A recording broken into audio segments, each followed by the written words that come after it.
Pick that up, sweetheart, since following orders seems beyond your skill set. That is what Dr. Caldwell said 48 minutes before a Marine convoy surrounded Cedar Creek Medical demanding to see a woman he thought was just another disposable nurse. Laura Bennett moves through the COVID ward like smoke, middle-aged, colorless in oversized scrubs, her presence noticed only by the machines that respond to her touch. 72 hours awake. Her hands don't tremble from fear. The trembling is exhaustion, pure and simple, converted to muscle memory that keeps her finger steady when it matters most. The fluorescent lights overhead buzz like angry insects, casting shadows sharp enough to cut across the sterile hallways. Everything smells like antiseptic and desperation, that particular hospital perfume of bleach trying to cover something underneath that never quite disappears. Her limp is barely visible. Most people don't notice. They notice only what they expect to see, another aging floor nurse, competent but unremarkable, the kind of person you forget 5 minutes after passing in a corridor. In her locker on the 4th floor, hidden beneath folded civilian clothes she never wears, sit a pair of combat boots. 22 years old. Salt-stained. The leather cracked in places from desert heat and constant movement. The soles are worn smooth where her feet pressed hardest during 12-hour patrols through Ramadi, through compounds where children hid behind mothers' skirts, through markets where one wrong step meant triggered wires and screaming. She carries those boots everywhere she works. Never wears them. Never explains why. When she opens the locker door and sees them tucked in the shadow, something in her chest tightens like a fist. Dr. Marcus Caldwell arrives at Cedar Creek Medical on a Tuesday morning in late September, carrying credentials from Johns Hopkins and Yale and a consulting contract worth $450,000 annually. He walks the corridors like he owns them. His shoes are Italian leather, polished to a mirror shine. His watch costs more than Laura's car. His presence changes the air pressure in a room, not from authority but from the particular certainty of a man who has never been wrong in his own estimation and whose network has never required him to be. The previous chief of medicine retired early. Nobody asked why. The board minutes don't mention the sexual harassment settlements or the licensing questions or the consultant's report about management style concerns. Those things disappear when you know the right people, when you've published the right papers with the right colleagues, when your family name appears on hospital wings and medical school donations. Caldwell implements new protocols on his first Monday. Mandatory daily rounds at 6 a.m. All treatment decisions require his written approval. Interdepartmental consultations must go through his office. The nursing staff receives a memo, chain of command exists for patient safety. Initiative without authorization is insubordination. Laura reads it once. Her jaw tightens. She tapes a copy to her locker mirror anyway, a small rebellion nobody notices. The first confrontation happens on Wednesday during rounds.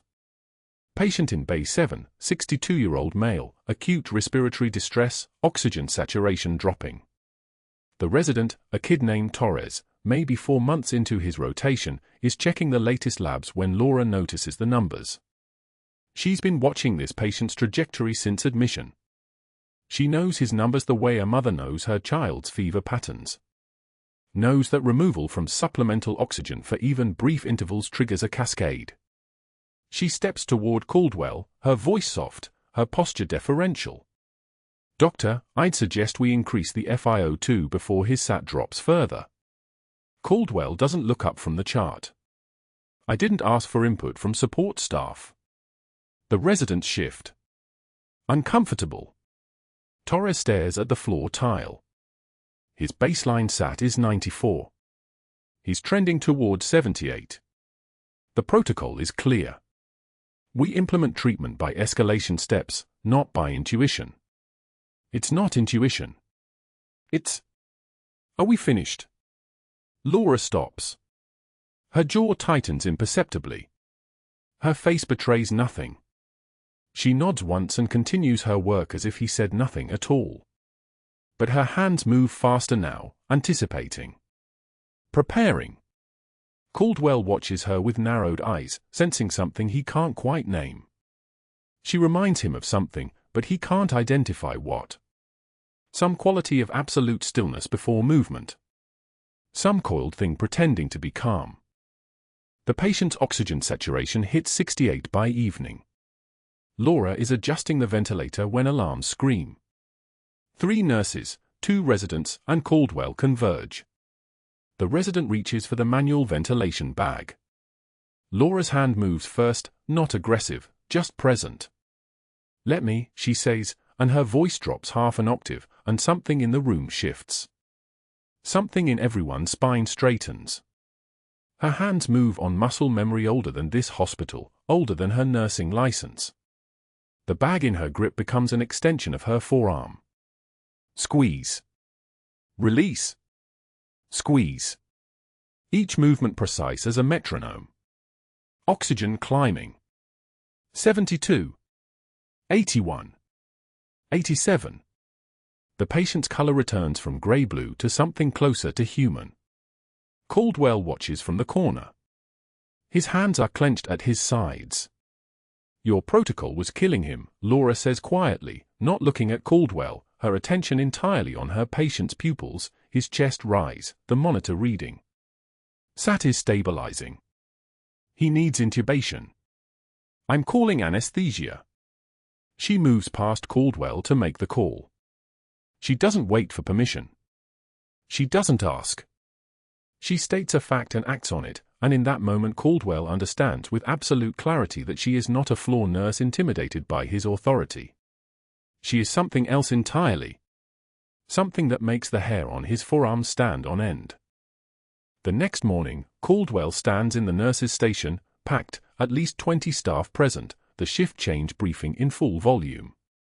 He's holding a coffee cup, his body language casual, his smile like a shark's. Laura is refilling medications at the counter, her back to him, utterly focused on her task. She doesn't know he's there. She doesn't know what he's about to do. "You know what I think," Caldwell says to the room, not to Laura, but the words hit her spine like thrown stones. "I think we should run a friendly wager. I'm betting a month's salary, that's about $5,000 of my personal money, folks, that our conscientious floor nurse here doesn't make it another week. Once she realizes that following the chain of command actually matters, that suggestions aren't the same as executing orders, she's going to remember she's overqualified for this job and go find something less demanding. A month's salary says she quits within 7 days. The room goes dead silent. Rubber gloves snap like gunshots in the silence as someone, one of the aides, nervously adjusts their hands. Laura doesn't turn around. Her shoulders don't tense. Her hands continue the medication count, steady as surgical laser. 1, 2, 3, 4. Organized. Precise. Perfect. She could be alone in the room, the way her focus consolidates. But she heard every word. Caldwell's confidence grows in that silence. The smile widens. He walks past her, deliberately, his shoulder trajectory calculated to pass within inches, and the angle of his arm swings up and catches her lunch tray. The tray that's been sitting on the counter beside her, that contains a sandwich she hasn't eaten in 14 hours, an apple, a yogurt she was planning to consume in maybe 12 minutes when the medication restocking finished. The tray goes airborne. It doesn't fall slowly. It hits the floor and explodes. The apple rolls. The container shatters. Yogurt splashes across the white tile like an accusation. Laura's head turns. Her eyes meet Caldwell's for exactly 2 seconds. In those 2 seconds, he sees something flicker in her expression, not anger, not hurt, not fear. Something colder. Something that looks like calculation. Like someone doing math in a language he doesn't speak. Then her face settles back to blank professionalism. "My apologies, doctor," she says quietly, and bends to pick up the pieces. She's on her hands and knees gathering broken container, wiping yogurt with paper towels, and the room is watching her, all those eyes, all that silent judgment, and she moves through it like it's happening to someone else. Like she's observing her own humiliation from outside her body. One of the younger nurses starts to help. Laura waves her away with a subtle hand gesture. She'll clean her own mess. She always cleans her own mess. Caldwell leaves, his footsteps echoing down the corridor with the sound of victory. Lunch break comes at 2 p.m. Laura doesn't eat. She goes to her locker instead. The door swings open and there they are, the combat boots. 22 years old. She stares at them like they're a portal to someone else's life. Her hands reach out and grip the edge of the shelf above them. Her knuckles go white. Not from pain. From something deeper. From the pressure of absolute restraint. From holding something inside that wants out. She closes her eyes and she's in Ramadi again, in the compound with the children's voices echoing off concrete walls, with dust in her mouth that tastes like copper and ash, with a 6-year-old boy bleeding through her uniform because a mortar round came through a window, and this boy, this small, terrified boy, reached toward the nearest person, and she was there, and she caught him, and she carried him for 3 kilometers through crossfire with a velocity that should have killed them both but didn't, because she was faster and stronger and more willing to absorb damage than any bullet could match. She opens her eyes. She stares at the boots. She breathes. The afternoon shift brings crisis. Trauma admission, 68-year-old male, motorcycle versus SUV, compound fracture of the left femur, possible internal bleeding. He's going to OR in 7 minutes. Laura is prepping the trauma bay, checking equipment, verifying medication availability, her movements economical and certain. The surgical team is assembling. The attending surgeon is already scrubbed. Everything is precision and focus. Caldwell enters the surgical bay around 4 p.m. He's carrying a patient chart. Not the trauma chart. Some other file, some administrative documentation. He's not dressed for the OR. He's wearing street clothes with a white coat over them, which violates every protocol. Nobody says anything because he's the chief of medicine and he doesn't ask permission to violate his own rules. He drops the chart. Not accidentally. The drop is too deliberate. The chart hits the floor, pages scatter, and before anyone can react, he's looking directly at Laura. Pick that up, sweetheart, since following orders seems beyond your skill set. The surgical team freezes. The attending surgeon's hand stops mid-movement. Torres, the resident, stares at the floor like it might swallow him. The operating room is designed for every sound to carry, for every word to echo off stainless steel. There's nowhere for this moment to hide. Laura moves toward the chart. She doesn't hurry. She doesn't hesitate. Her hands gather the pages with the same precision she uses for everything else. Page 1, page 2, page 3. Stacking them. Organizing them. Her face is absolutely blank. No trembling. No flush of shame. No crack in her composure. Just a woman picking up papers, as if this happens every Tuesday, as if humiliation is just another part of the job. She straightens. She holds the chart toward Caldwell. The patient is prepped, doctor, she says quietly. You should probably move. You're not sterile. The attending surgeon almost smiles. But Laura is thinking about those boots in her locker. Laura is thinking about a child's weight in her arms. Laura is thinking about how long she's been pretending to be less than she is, and how much longer she can sustain it before something inside her cracks open. The surge arrived on a Tuesday morning in March, and it didn't come alone. It came with a convoy of ambulances and a suffocating weight that settled over Cedar Creek Medical like a physical thing. The COVID ward was running at 140% capacity, stretchers lined the hallways, oxygen tanks stacked 3 deep, and the ventilator shortage had moved from theoretical problem to existential crisis. Laura heard the announcement during the morning briefing: they were out. Officially out. Rationing protocols activated. The attending physicians' faces had gone the color of old concrete. She'd already worked 72 hours straight. The second shift had collapsed when 2 nurses called in sick, both positive, both terrified, and Laura had volunteered for a 4th shift without hesitation. By hour 16, her body was running on muscle memory and spite, her mind narrowed down to a single clear point: no one dies on her watch because she was too tired to care. The Marine colonel came in at 9:51 p.m., brought in by his daughter who couldn't stop screaming. Severe respiratory distress. Oxygen saturation dropping like a stone. His lungs were drowning him from the inside, and the vent that should have been waiting was still in use in Trauma Bay 3, where an 80-year-old with pulmonary fibrosis was clinging to life by the width of an oxygen gradient. The hospital's ethics committee had made the decision days ago, first come, first served. No COVID patients got priority. The colonel was moved to a standard isolation room with high-flow oxygen and prayers. Laura was changing out his tubing when she felt the shift. Not in the room, in herself. Something switched. The exhaustion didn't disappear, but it stopped mattering. Her hands went steady. Her breathing slowed. She'd lived this moment before, 20 years ago in a demolished clinic in Ramadi with IED casualties lined up on blood-stained tarps and only 2 working ventilators for 7 dying people.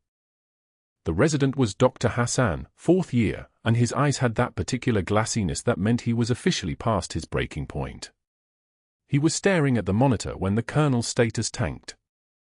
Oxygen saturation at 82. 80. 78. The monitor's pitch climbed like a siren building toward something irreversible, and the colonel's chest heaved in that particular terrible way that meant he was drowning in his own fluid while conscious enough to understand it was happening. "We need to intubate," Dr. Hassan said. His voice was thin. Stretched. "But there's no vent available and the attending is in surgery, Anne." Laura was already moving. She didn't ask. Didn't wait. Didn't say anything at all.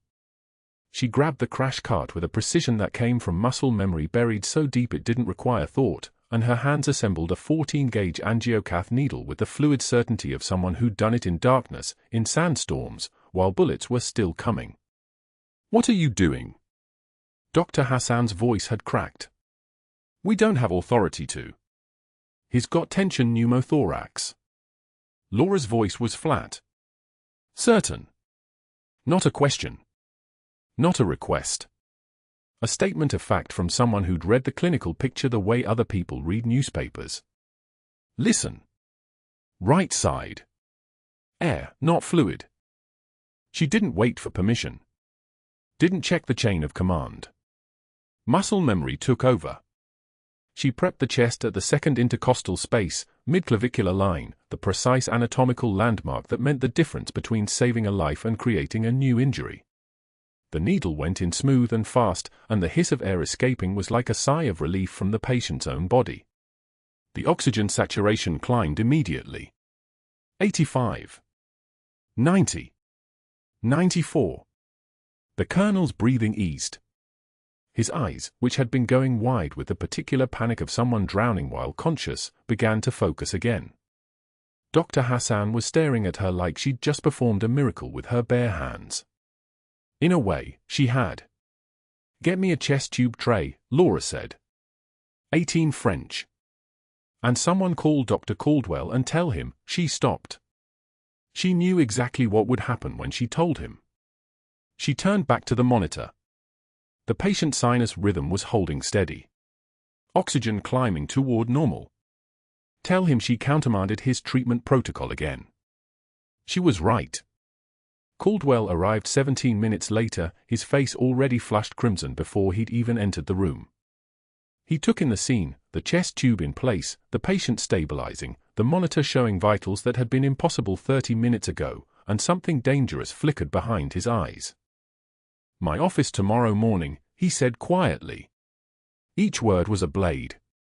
"And this patient doesn't get a ventilator. Ration protocols stand. If he needs intubation, he gets bagged manually until a vent opens up.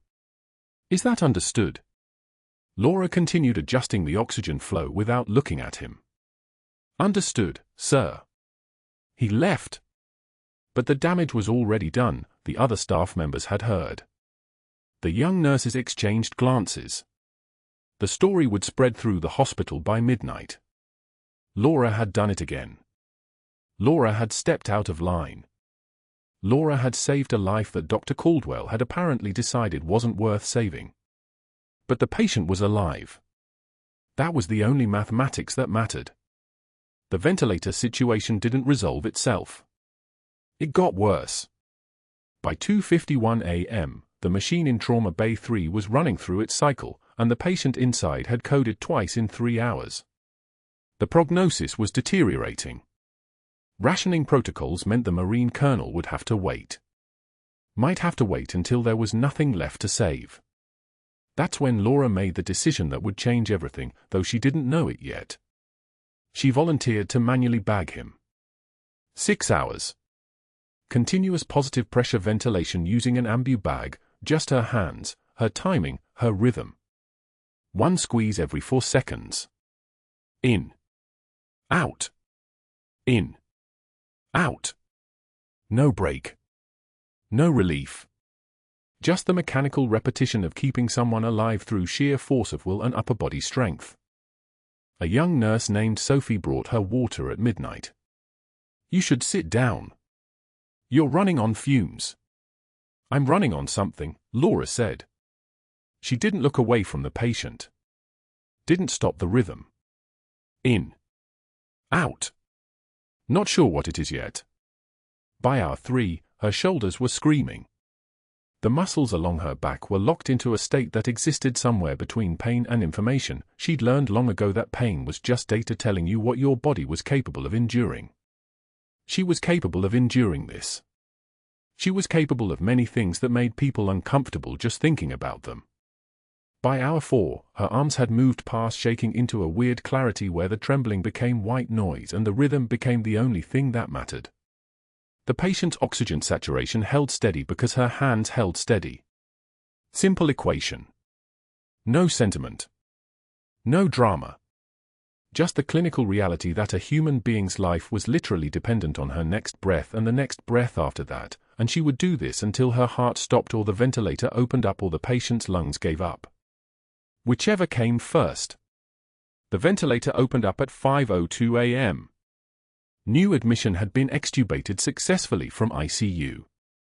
The colonel was moved, bagged still, until he was on machine support. Laura stepped back. Sat down for the first time in 6 hours. The room tilted slightly, then stabilized. Sophie brought her coffee and didn't say anything, which was exactly the right amount of conversation.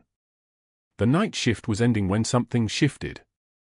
The Marine colonel, call sign still unknown, though she noticed the tattoo on his forearm, a unit insignia she almost recognized, his eyes flickered. Opened. Struggled to focus. The medications were wearing off and consciousness was clawing its way back. He saw her. Actually saw her, not just the blurred shape of a medical provider moving through his pain. His cracked lips moved.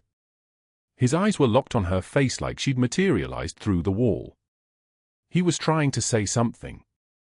The endotracheal tube prevented words, but his eyes were doing all the talking.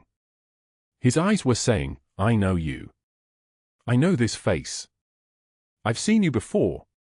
His wife, allowed in for 2 minutes of visitation because the rule said 2 minutes was better than nothing, stood beside his bed and watched her husband stare at his nurse with an expression she'd never seen before. Not gratitude. Not recognition. Something closer to or mixed with an impossible confusion, like he was staring at someone who should have been dead for 20 years. Laura checked the chest tube. Cleared the condensation from the oxygen line. Continued her documentation with hands that remained perfectly steady even as something deep inside her recognized that recognition, even as something buried in her chest, something she'd thought was long dead, began to wake up. The next morning, Laura arrived at Cedar Creek Medical before dawn, 5:36 a.m. by the digital clock in her car, and found herself summoned to Dr. Caldwell's office before she'd even clocked in. His administrative assistant avoided her eyes as she gestured toward the closed door. The hallway smelled of fresh coffee and whatever artificial lavender they sprayed to mask the fluorescent light staleness underneath. She knocked twice. He didn't look up from his desk. "Sit," Caldwell said, not a request but a command delivered in that voice of his, smooth as a Mercedes engine purring before it accelerates into a wall. She remained standing. He smiled, the kind of smile that predators wear when they've cornered something smaller. I have something to show you. He slid a stack of documents across the mahogany surface. Patient files. Death certificates. COVID-19 attributions. Laura scanned them with the efficiency of someone trained to read situations faster than most people read sentences, and what she saw made her jaw clench, imperceptibly, but present nonetheless. The secondary causes of death had been altered. Systematically. A man listed as dying from acute respiratory distress syndrome was being reclassified as a cardiac event. A woman whose lungs had filled with fluid was being shifted to multi-organ failure. 6 patients. 7, counting one she didn't recognize. The data corruption was surgical in its precision, which meant Caldwell hadn't done it himself. He was intelligent enough to be dangerous, but not intelligent enough to be careful. He'd left fingerprints all over someone else's work. These are our COVID statistics for the past 3 months, he said, leaning back in his leather chair with the confidence of a man who'd never experienced consequences. Our mortality rate is running 8.7% above the state average. That makes Cedar Creek look incompetent. It makes me look incompetent. These adjustments? They bring us to 3.2%. Suddenly, we're in the top quartile of San Diego hospitals. He picked up a pen, a Mont Blanc, probably $800, and held it toward her. All you have to do is sign as the reviewing nurse on these amended forms. Validate the secondary causes. Done. Problem solved. Laura's hands remained at her sides. These are fraudulent. These are strategic reallocations of clinical data, Caldwell corrected, his tone never wavering. The patients are just as dead either way. We're simply being more accurate about why. The families will be lied to, Laura said. Her voice hadn't changed pitch or pace. She sounded like someone discussing the weather. Medicare funding is calculated on mortality benchmarks. This is federal fraud. Caldwell set the pen down with deliberate care. Can't? Or won't? Laura met his eyes. They were the color of a shark's belly, nothing behind them but appetite. Both. The silence that followed lasted exactly 3 seconds. Then his smile widened, and something in his expression shifted into something colder and far more committed. He'd just made a decision. Laura recognized the moment a person stopped trying to manage you and started trying to destroy you. I'm sorry to hear that, he said. Truly. Because you've just made this difficult. What happened next unfolded with the precision of a tactical operation. The phone on his desk rang at 6:15 a.m. Laura overheard this from the break room, where she'd gone to escape the gravitational pull of his office. She heard his voice through the thin walls, pitched at exactly the right frequency to sound concerned and collegial. Yes, I've had some observations about her judgment. Nothing concrete. Just behavioral patterns. Inconsistent focus. Possible substance use. I really can't say more. By 6:38 a.m., 3 board members had returned his calls. Each one owed him something: research grants, lecture opportunities, consulting fees. Each one was willing to trade a phone call for those favors back. They were calling her nursing school. They were asking questions about her mental stability during clinical rotation, back in 2004. About whether there'd ever been concerns. About whether she'd ever seemed capable of sound decision-making under pressure. Laura found out about the nursing school calls when her old clinical instructor, Sister Margaret at St. Mary's in Sacramento, left her a message. I just got the strangest call from some board member down in San Diego asking if you'd ever had any issues with substance abuse during your training. I told them absolutely not, but honey, I wanted to give you a heads up that someone was asking. Sister Margaret's voice on the voicemail was concerned in the way that only people who'd known you for decades could manage. Laura deleted the message. Kept working. By 10:53 a.m., an outside consultant named Dr. Patricia Hendricks had arrived at Cedar Creek, a woman in her 60s with the bearing of someone hired specifically to find problems that didn't exist. Caldwell had brought her in through a consulting firm he'd used before, the kind that specialized in what they euphemistically called performance optimization audits.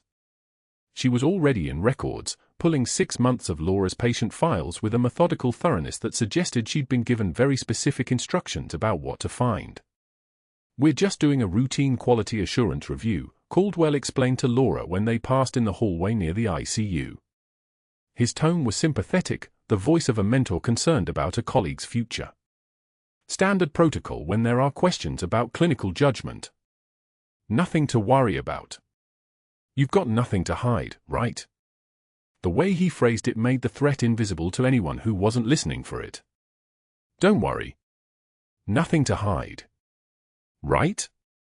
Laura continued to the supply closet, the same one where she'd stood alone 2 nights ago, gripping the shelf until her knuckles went white, and counted out medications for the day. The fluorescent lights hummed their mechanical song, a sound like something trapped and struggling. She thought about combat boots hidden in her locker. She thought about Ramadi. She thought about a 6-year-old boy whose name she could still say, whose face she could still see, even though she'd spent 20 years trying not to. Meanwhile, in room for 12, the Marine colonel remained stable but confused. He'd regained consciousness fully by yesterday evening, and he kept asking about the woman with the steady hands.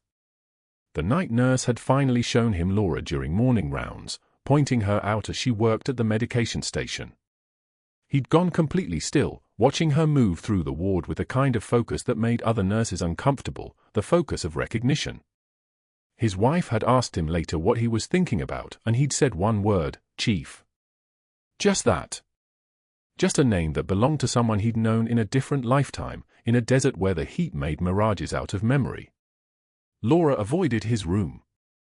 Told the day nurse she had no clinical reason to assess him, he was stable, assigned to cardiology's primary team, not her responsibility. This was true and technically sufficient. It was also the first time she'd lied to the hospital administration in her entire tenure at Cedar Creek Medical. The lie felt like swallowing sand. By afternoon, the consultant had pulled 14 files from Laura's patient load. She was looking for anything: medication timing inconsistencies, documentation gaps, any procedural deviation that could be reframed as recklessness rather than judgment. Caldwell had made one thing clear in his hiring instructions: find something that sticks. The consultant was good at her job. She would find something. People always left traces. Everyone deviated from protocol occasionally. It was just a matter of interpretation. Laura continued her shift knowing all of this without being told. She'd read people her whole life, first as a medic under fire, then as a nurse in a hospital where half the communication happened in what wasn't said. She recognized the architecture of a takedown. Caldwell was being methodical. He wasn't trying to destroy her through blunt force. He was constructing a narrative. First the phone calls creating doubt about her stability. Then the audit creating documentation of her alleged recklessness. Then the ultimatum she'd already refused, so now he could argue that she was also insubordinate and unwilling to follow directives. By the time they fired her, it wouldn't look like retaliation. It would look like a necessary personnel decision based on accumulated evidence. She was familiar with this kind of warfare. It was slower than combat, but infinitely more destructive because it allowed your enemy to pretend they'd never wanted to hurt you at all. At 4:15 p.m., as Laura was preparing to finish her shift, a hospital security officer approached her in the medication dispensary. He was a man named Rodriguez, someone she'd worked with for 3 years, someone she'd helped when his daughter had a panic attack in the ER, and he couldn't quite meet her eyes. "Dr. Caldwell needs to see you," he said. "His office. Right now." He said it's important. Laura finished logging the medication she was holding. Saved her work. Removed her gloves methodically, the latex snapping against her wrists like a closing punctuation mark. Rodriguez waited for her with the uncomfortable patience of someone following orders he didn't want to follow. The office was different this time. Caldwell wasn't alone.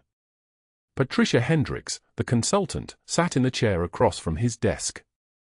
There were files open in front of both of them. The air smelled like someone's expensive aftershave trying to cover the scent of blood in the water. "We've completed the preliminary audit," Caldwell said, his voice carrying that careful tone of someone delivering news he'd rehearsed. Dr. Hendricks has identified several areas of concern in your documentation and clinical decision-making. He gestured to the consultant, who slid across a summary sheet. Highlighted sections. Flagged incidents. Every single one technically accurate. Laura had documented late on a medication once, had modified a care protocol based on patient response, had made clinical judgments that deviated from standard procedure. All of it defensible. All of it reframed as negligence, deeply damaging. These alone wouldn't necessarily warrant action, Caldwell continued, but combined with the earlier concerns, they paint a picture of declining professional judgment. I think it would be in everyone's best interest if you considered stepping back from clinical duties pending a formal review. Laura read through the summary in silence. Her hands didn't tremble. Her face revealed nothing. This was the moment most people would have panicked or become defensive or cried or raged. Laura simply finished reading and looked up. "I'm not stepping back," she said. "And I'm not signing those death reports." Caldwell's expression didn't change, but something shifted behind his eyes the moment a predator realizes its prey is going to fight. "Then we have a problem," he said quietly. But that wasn't the worst part. The worst part was what happened next. The consultant's report arrived on a Tuesday morning, sealed in a manila envelope marked Confidential, Personnel File Review. Caldwell opened it in his office with the door locked, expecting vindication. Instead, he found 47 pages of meticulous documentation. Every medication Laura had administered. Every dosage. Every timestamp. Every patient outcome. The consultant's conclusion was emphatic: no procedural irregularities identified. Medication administration record demonstrates exemplary adherence to protocol. Patient outcomes exceed departmental standards across all measured categories. Caldwell read it twice, his jaw tightening with each page. Perfect records. Impeccable documentation. Every decision defensible. Every action documented. The audit had found nothing to weaponize. He sat in the leather chair behind his mahogany desk, the kind of desk that announced wealth and authority, and made a decision that would cost him everything, though he didn't know it yet. If the audit wouldn't provide ammunition, he would manufacture it himself. He pulled up Laura's digital medication administration records on his secure terminal, the interface showing every drug she'd pushed, every timestamp locked in the hospital's system. Caldwell's fingers moved across the keyboard with the precision of a man who had spent 15 years navigating hospital administration software. He opened the timestamp logs. He began to alter them. A dose of midazolam that Laura had administered at 2:44 a.m. became 2:15 a.m., outside the authorized medication window by 32 minutes. A push of fentanyl documented at 3:19 a.m. shifted to 3:02 a.m., suggesting she'd medicated a patient before the doctor's order had been processed. Another entry moved from 1:34 a.m. to 12:58 a.m., creating a pattern of premature medication administration that looked reckless, dangerous, potentially lethal. Caldwell worked methodically, creating a digital trail of protocol violations that had never occurred, embedding them in a system designed to be unquestionable, permanent, and technically difficult to trace. He was good at this. He had done smaller versions his entire career, shifting numbers, obscuring contexts, reframing inconvenient data into narratives that served his interests. He created a second document, fabricated witness statements. A resident's name he forged: "I observed Nurse Bennett administering medications without verbal confirmation of orders on multiple occasions." A surgical text statement, invented entirely: "She appeared to be operating without standard safety protocols during critical moments." Each statement was vague enough to be unprovable, specific enough to sound credible. Each one built the architecture of a case. By Wednesday evening, Caldwell had constructed a narrative of systematic negligence and insubordination. A pattern. A danger. A liability. The kind of case that looked airtight in a termination meeting, especially when presented by a chief of medicine with institutional authority and 3 board members already predisposed to side with administration over a quiet nurse who had humiliated him in front of his staff. Laura's next scheduled shift was Friday. She arrived at 6:22 a.m., 20 minutes early as always, badge clipped to her scrubs, hair pulled back, the worn combat boots hidden in her locker 3 floors below where she worked. She was reviewing patient charts when the page came, "Nurse Bennett, report to HR immediately." She didn't hesitate. She didn't ask why. She simply marked her place, set down her pen, and walked toward the administrative wing. The elevators hummed as they climbed. The fluorescent lights overhead cast her shadow long and strange against the polished tiles. When the doors opened on the 4th floor, she saw Caldwell already waiting in the corridor outside the HR office, his posture relaxed, his expression carrying the satisfaction of a man who had already won. The HR director was there. 2 board members. Caldwell sat at the head of the table. Laura sat across from them, her hands folded on the surface in front of her, her face a blank slate. The HR director slid a folder across the table, her termination paperwork, already completed, already signed by Caldwell and the board members, already processed and dated. "We've completed a thorough review of your personnel file," the director began, her voice carrying the careful neutrality of someone reading from a script. "During this review, we identified multiple instances of protocol violations and pattern of insubordination." Caldwell took over. "The data shows you've been administering medications outside authorized windows. Multiple timestamps. Multiple instances. This represents a serious patient safety risk." He slid the consultant's report across, but he didn't show her the conclusion, he showed her only the fabricated medication timestamps, the altered digital entries, the false witness statements nested between legitimate observations. "These incidents are well documented. Your inability to follow established protocols poses a danger to patients and staff." Laura read the termination letter. Every charge was false. Every timestamp was altered. The witness statements were inventions. She understood immediately what Caldwell had done, rewritten the record, changed the numbers, fabricated evidence in a system that most people would never have the technical knowledge to challenge. It was brilliant in its simplicity. It was also federal fraud. "These incidents didn't happen this way," Laura said quietly. Her voice was steady. It didn't waver. It didn't crack. It sounded like someone stating a fact about the weather. "I'm sure you believe that," Caldwell responded, and there it was, the arrogance, the certainty, the conviction that his position granted him immunity from consequences. "Sign the acknowledgement or we'll contest your unemployment claim. Make this easy on yourself." Laura picked up the pen. Her hands were completely steady, the same hands that had held trauma shears, that had performed needle decompressions, that had shielded a bleeding child from mortar fire. She signed her name, Laura Bennett, not Master Chief Petty Officer, just Laura, just a name on a termination document. She slid the papers back across the table. "You're escorted out," the HR director said, her discomfort visible now. "Security will accompany you to collect your personal items." The walk through the hospital felt different. Every face she passed seemed to know. The nurses in the corridors, colleagues who had worked beside her for 8 years, averted their eyes. The security guard who had worked the ER entrance for 15 years gave her a look of profound discomfort, the kind of expression people wore when they knew something was fundamentally wrong but lacked the authority to say it.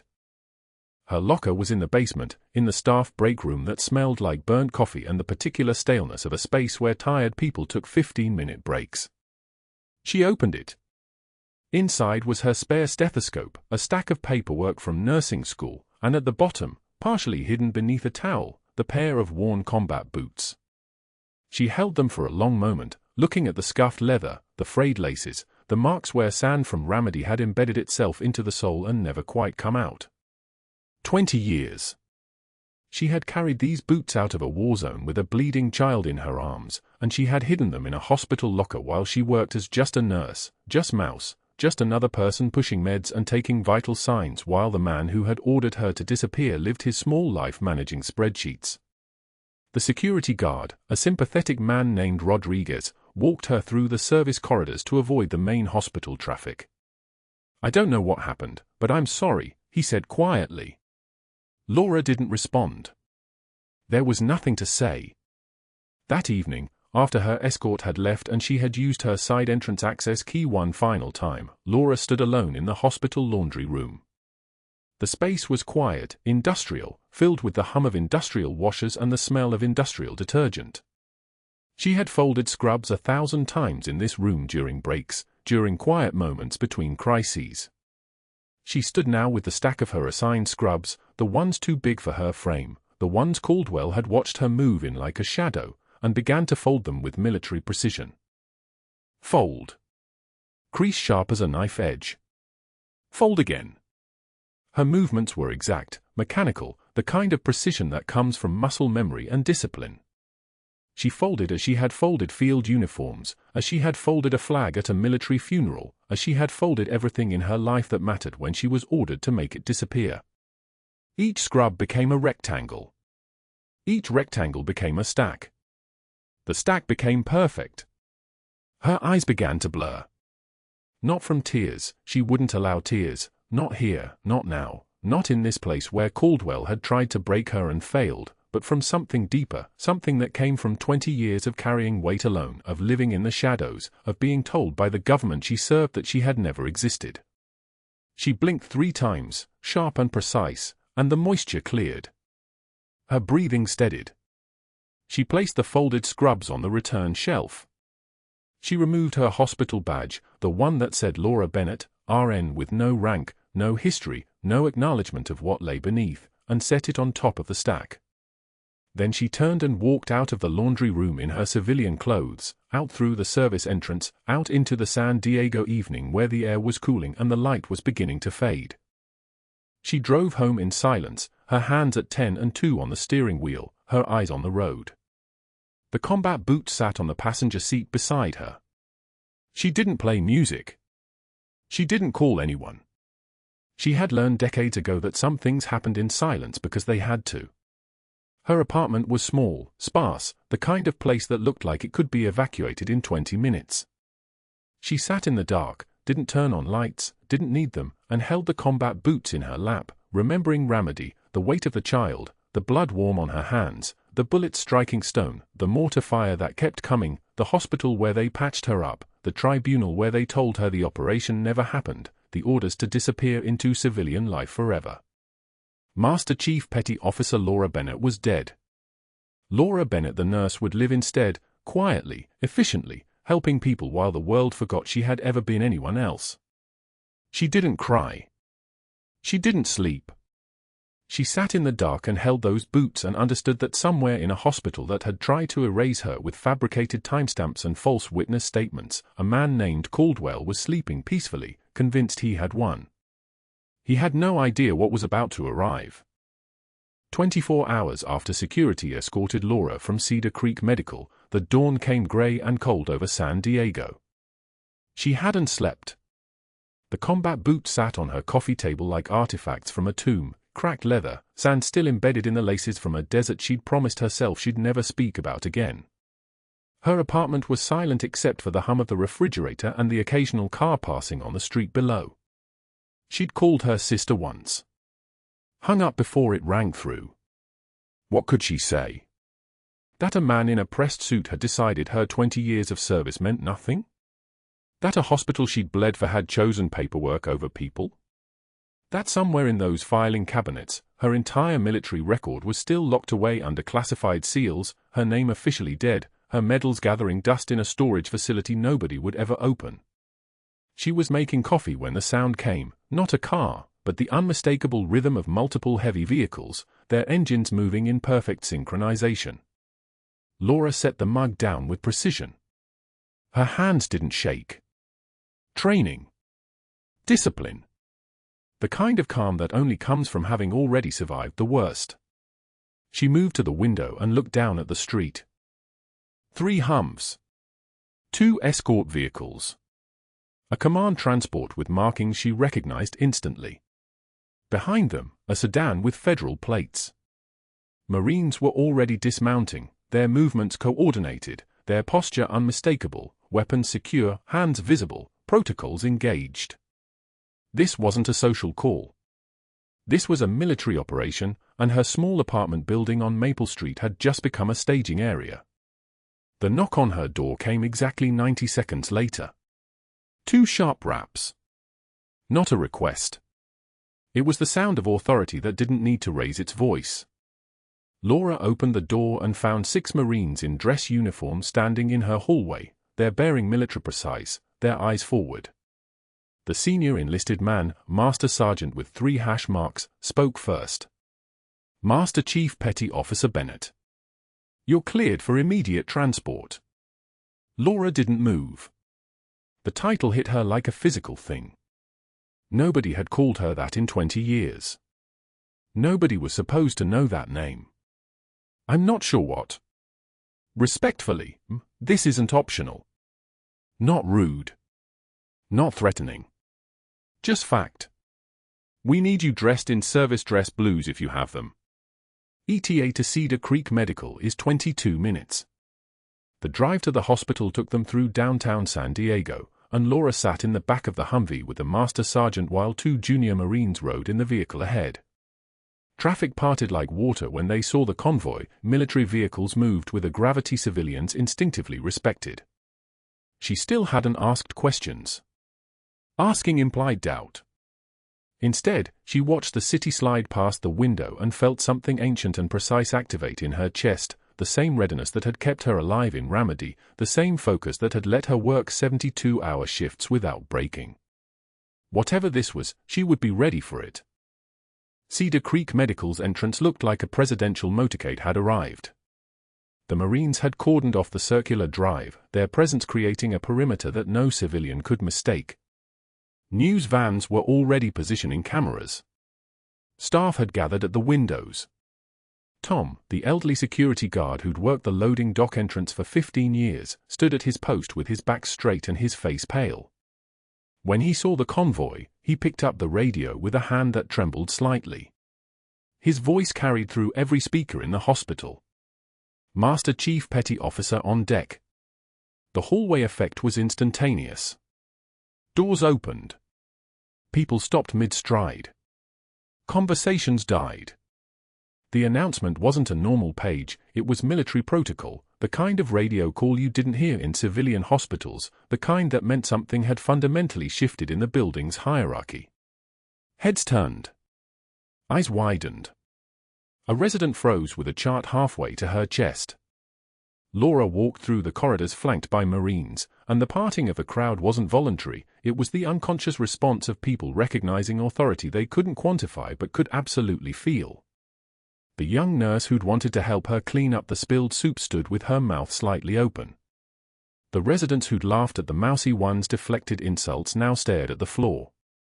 The attending physicians moved aside like the sea before a tide. The boardroom door was already open. Inside, Dr. Marcus Caldwell sat at the conference table looking exactly like a man who'd spent the previous 24 hours confident in his own victory. His expression changed when the Marines entered. The blood drained from his face with visible speed, the color leaving his features like water from a sink. He started to stand. A Marine officer, a full colonel with stars on his collar, held up one hand. Not touching him. Just that gesture was enough to lock Caldwell in place. The colonel was in his 60s, with the weathered face of someone who'd spent decades under desert sun. His eyes were that particular shade of blue-gray you saw in career military personnel, eyes that had looked at death and learned to stare back. He pulled out a folder and set it on the table with absolute deliberation. The sound of it hitting the wood was like a gavel. Dr. Marcus Caldwell, the colonel said, his voice carrying the kind of authority that didn't come from titles, I'm Colonel James Mercer, JSOC. I'm here on behalf of the Department of Naval Operations to read you the service record of the woman you terminated yesterday. He opened the folder. His eyes didn't leave Caldwell's face. Master Chief Petty Officer Laura Bennett. 3 Bronze Stars. The colonel pulled out the first citation. Awarded for direct action in Ramadi, 2003, when she provided emergency field surgery to a wounded Marine under sustained enemy fire, maintaining composure and medical protocol despite incoming rounds. He set it down. 1 Navy Cross. Caldwell's jaw had gone white around the edges. Awarded 2004 for leadership of a classified medical extraction operation that recovered for American personnel from hostile territory at zero casualty rate to our forces. Another document. 47 combat saves. 20 years of continuous service. And one classified operation. The colonel paused, his voice dropping but not quieting, the kind of low that carries further than shouting, that resulted in your official death record, your name removal from all active military databases, and your complete removal from public service records for reasons of national security. 2 FBI agents entered the boardroom behind the colonel. They weren't carrying weapons. They didn't need to. The weight of what they represented moved ahead of them like a pressure change in the air itself. One agent placed a laptop on the table. The other set down a single photograph. It was a server access log. Time-stamped. Dated. Showing every attempt to access Laura's personnel file in Cedar Creek Medical's HR database. Caldwell's credentials. Caldwell's login. 7 attempts in the past 48 hours. You tried to alter her medical record, the first FBI agent said, not as an accusation but as a statement of fact. You tried to fabricate evidence of medication administration errors. You tried to create a pattern of misconduct that didn't exist. He placed another photograph down. An email. You also contacted our consultant. He gestured to a woman sitting in the corner, her face carefully neutral, and offered her $30,000 to falsify her audit findings. Caldwell's voice came out strangled. I want my attorney. You'll get one, the second agent said. She was reading from a card with mechanical precision. But you should know what we found when we went deeper. Your financial records. Your account at Harbor Trust Bank. The Medicare fraud spanning 8 years, involving over $2.3 million in false claims for procedures you either performed incorrectly or didn't perform at all. Your texts to 3 board members arranging quid pro quo arrangements. Your emails to a pharmaceutical representative discussing kickbacks for prescribing specific medications. The board members sitting at the table stood up, one by one. The one who'd brought Caldwell into Cedar Creek, the one who'd vouched for him, looked like he'd aged a decade in the past 30 seconds. Marcus, he said quietly, what did you do? The colonel leaned forward. His voice was soft now, which made it worse. When you attempted to modify her digital personnel record, you triggered federal monitoring protocols. Master Chief Bennett's file is flagged at the highest operational levels: Naval Intelligence, NCIS, FBI Counterintelligence. Any attempt to access or alter it generates automatic alerts to 3 different agencies. He paused, letting that sink in. You didn't just commit Medicare fraud. You didn't just attempt to erase a subordinate. You attempted to falsify records related to a classified military operation. That's espionage. Or at least the federal government's going to want to have a very long conversation with you about whether it is. Caldwell tried to stand again. The first FBI agent's hand came down on his shoulder with the weight of a prison door closing. You have the right to remain silent. Anything you say can and will be used against you in a court of law. You have the right to an attorney. The handcuffs came out smooth and practiced. They clicked around Caldwell's wrists with a sound that traveled through the boardroom like an execution bell, metallic, final, impossible to unhear. The agent recited the rest of his rights with the tone of someone who'd done this enough times that it had become liturgy. Caldwell's face had gone the color of old hospital sheets. They walked him out through the administrative wing, down the hallway, past the nurse's station where he'd stood with his elbow up, where he'd knocked her lunch tray to the floor and watched the soup scatter across tile while he smiled. The entire staff of Cedar Creek Medical had lined the corridors. Not by order. By instinct. They stood in absolute silence, watching him walk past in handcuffs with FBI agents on either side and news cameras capturing every frame of it for the evening news cycle. The young nurse who'd wanted to help Laura clean up stood with her arms crossed, her face hard as concrete. A resident who'd laughed at the mousy one stared at the floor. The surgical team that had witnessed chart throwing stood shoulder to shoulder, their expressions carved from stone. One senior nurse, someone who'd worked at Cedar Creek for 30 years, placed her hand over her heart as the handcuffs went past. A salute without moving. The perp walk seemed to take hours. In reality, it was 90 seconds. But 90 seconds is a long time when an entire hospital is watching in silence and cameras are capturing every second, and the man being escorted out is finally experiencing consequences for decisions he'd made with absolute certainty that power would protect him. Outside, a federal vehicle was waiting, its engine running. The agent placed a hand on Caldwell's head as he was guided into the back seat. Standard procedure. Humiliating. Perfect. The vehicle pulled away from Cedar Creek Medical's entrance while the Marine convoy maintained position, their presence an exclamation point to what had just happened. Inside the boardroom, the colonel turned to face the assembled board members. His voice was quiet, which meant they listened with the focus of people in a confessional. Master Chief Bennett's file has been flagged for 20 years. Every attempt to access it, every attempt to modify it, generates alerts at the highest levels of naval intelligence. When Dr. Caldwell tried to erase her from your institution's records, he triggered protocols that go back to before most of you were in medical school. He paused. You're going to want to contact your legal counsel immediately. Failure to report knowledge of federal crime is itself a federal crime. The board members left like people evacuating a sinking ship. The colonel looked at Tom, the security guard, still standing at his post. Where is Master Chief Bennett? Tom, who'd saluted when he heard her rank announced, provided an address without hesitation. Military veterans recognized military protocol. He understood what had just happened. The erasure had been reversed. The disappeared had been brought back. Laura's apartment was quiet when the Marine vehicles arrived at 0800 hours. She'd showered. Changed into civilian clothes. The combat boots were still on her coffee table. She hadn't moved them. Some things needed to stay where you could see them. The knock was gentler this time. Single rap. Respectful. When she opened the door, the colonel was standing alone in her hallway, still in dress uniform.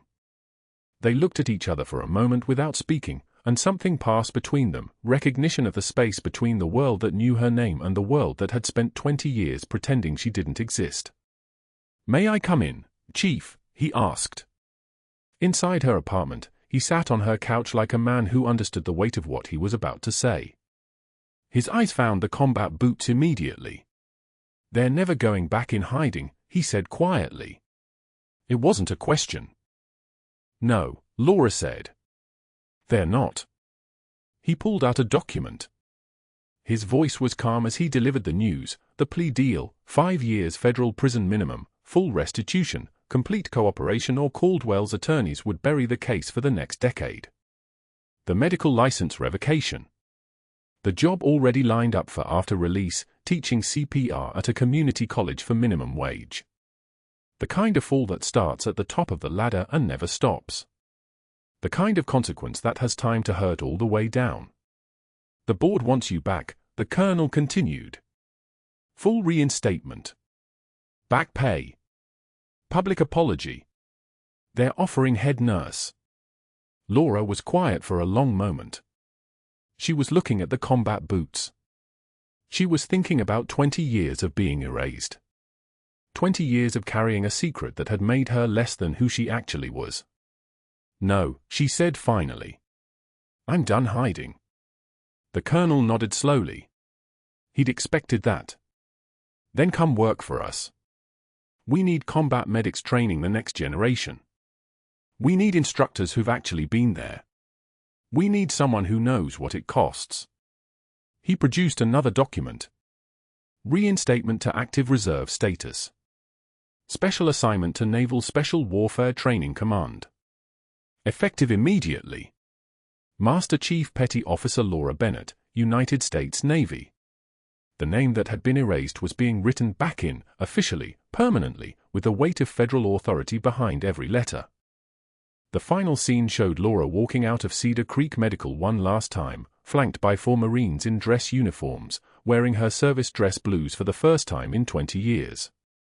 The colonel held the door open himself. Staff lined the hallways in silent respect, not fear, not judgment, but respect. Tom the security guard was standing at his post, and when he saw her, he came to full attention and saluted, tears streaming down his weathered face. The young nurse who'd wanted to help stood at attention. The residents who'd laughed stood silent and shamed. In the lobby, those worn combat boots had been mounted in a shadow box. A brass plaque beneath read, Master Chief Petty Officer Laura Bennett, USN, Navy Cross, her watch never ended. Laura paused before them. She placed one hand against the glass. 20 years of invisibility. 20 years of carrying history that nobody was supposed to know. 20 years of watching people like Caldwell treat her like she was nothing while she held lives together with hands that had learned their precision in places where mistakes meant death. She turned to face the assembled crowd of staff and cameras and spoke only once. Power is not a title. Power is the ability to help. She climbed into the Marine vehicle and didn't look back. We appreciate every one of you watching. Please hit like if you're enjoying this, subscribe if you want more stories like it, and leave a comment telling us where you're tuning in from.